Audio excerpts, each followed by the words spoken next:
Mariana Morgado, sommelier da Wine Brands. Gostaria de falar um pouquinho para vocês de vinhos com chocolate.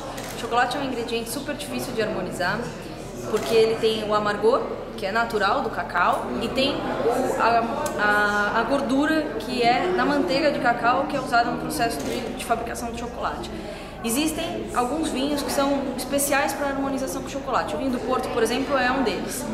Fora isso, para você harmonizar vinhos de sobremesa com chocolate, o ideal é que você não use o chocolate sozinho, mas use o chocolate em receitas. Por exemplo, um bolo de chocolate ou um petit gâteau de chocolate, que todo mundo gosta de petit gâteau de chocolate. Então, por exemplo, você está usando o chocolate no processo. Então você tem, por exemplo, a farinha e os ovos que ajudam a quebrar um pouco do amargor e da gordura do chocolate. Então, se você quiser, por exemplo, vou dar um exemplo. A gente tem aqui um vinho do Porto. Esse daqui se chama Quinta das Tecedeiras Reserva, é um Porto LBV. Esse vinho aqui é ótimo para harmonizar com coisas com chocolate. Mas, por exemplo, chocolate ao leite, bombons de chocolate, bombom, por exemplo, recheado com aquelas cerejas em calda, perfeito.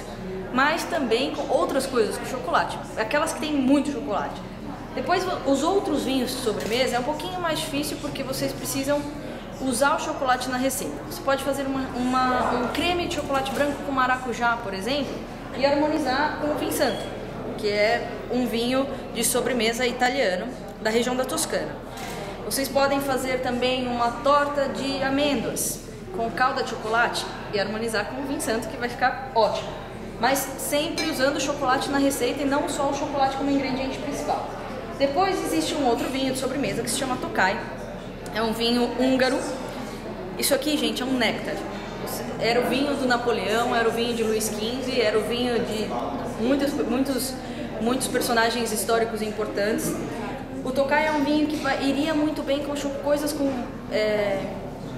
chocolate branco, por exemplo, receitas que tenham chocolate branco, receitas que tenham chocolate e frutas, receitas que tenham um pouquinho mais de acidez, ou pode ser até um pouquinho mais de gordura, porque é um vinho que tem bastante acidez, mas levando em consideração que a harmonização de vinhos de sobremesa com chocolate, a melhor saída para você não errar mesmo é usar o chocolate na receita.